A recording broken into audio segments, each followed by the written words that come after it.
Okay, so we're going to do Power Automate copy list data. First thing we'll do is we'll create a new list. Then we'll create a flow. And from that flow, we're going to get data from the old list into a new list. So back here to SharePoint site, I have a list called emails, which I have title and email. I could also have an additional column that I might not want within another list structure. So let me just add here, for example, a little something. So let's put here as test column.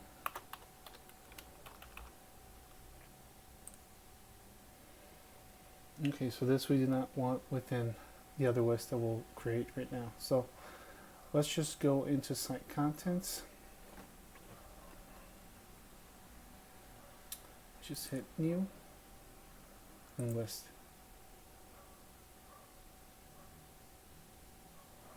We're going to create a blank list. We're going to call this emails too.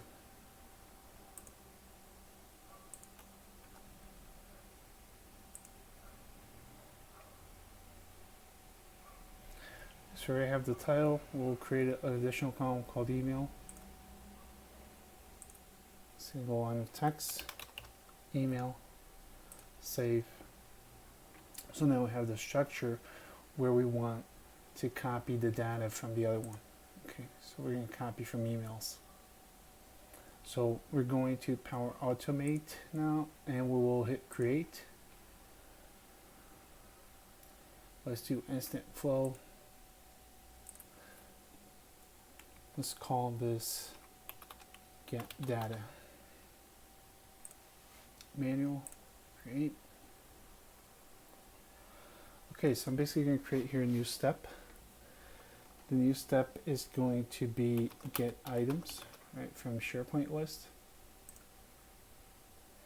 So we're going to select the test site that we have. We're going to select the old list, right, the origin of the information list, right. So right now I'm just going to put one. So we just grab one column for testing purpose. And let me put something here. So let's do the same strategy as the other one, right? Let's do select. We're going to put from the value. So we will use here title and the other column that we want. So title, and we want email. Right, those are the two columns that we want.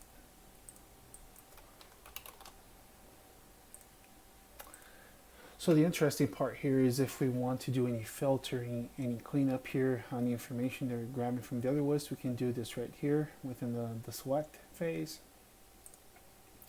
And then I'll just put here a compose so we see the output of what's happening here, right? So let's just put the select, the output from select. We just hit save. So we're going to do a little run test just to see what comes up so you all understand what's coming. Just going to hit continue, run flow.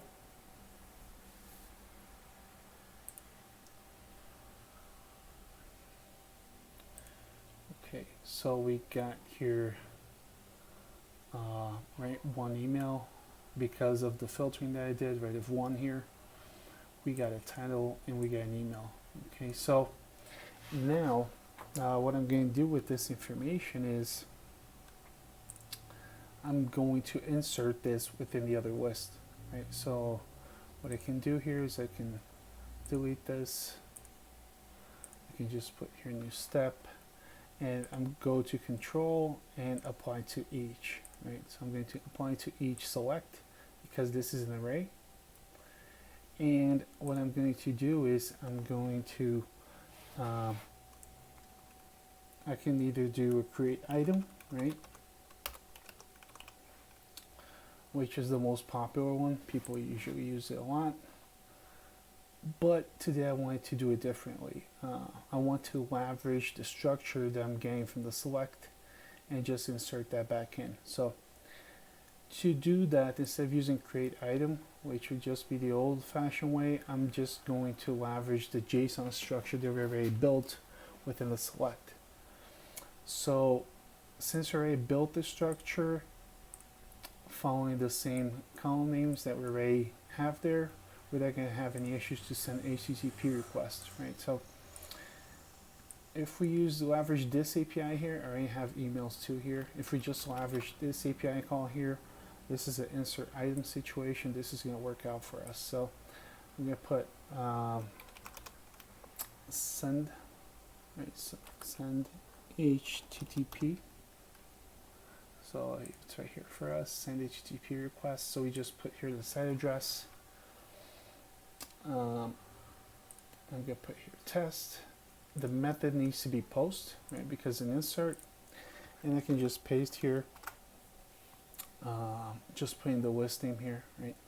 And the body, this is just, I just go to expression, I type in item, right? Because for each iteration, we're getting the item of each iteration within the apply to each. Within get items here, I can remove the one, right? I just want to grab all, which is going to work out. I can hit save now. And I can test to see if it's going to work. We get a little warning because there's no filtering, right? No problem. Manual execution. This is a manually trigger flow. Just run it. Let's see if it works.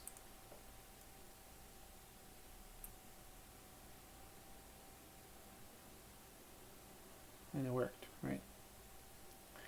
So if we go here into emails, we're going to see right here the data, right? That was copied over. So a couple of things to highlight here is, one is we use select to filter down into the array structure that we wanted. And then we just leveraged, since we put the name exactly what we wanted as the output, we just leveraged this name with the column name to be inserted back into Sharepoint Lists. So we didn't have to do any additional steps after that. So from doing this, you leverage by doing less API calls, just using select. And here, you can certainly do create item or send HTTP request like we did here. It does not really matter the way you want to do this here. I just wanted to show a different way that you could do this, but you can certainly leverage create item. It's not going to cost you more API calls using one or the other. I just wanted to show you something very interesting and very cool that you can do using Power Automate.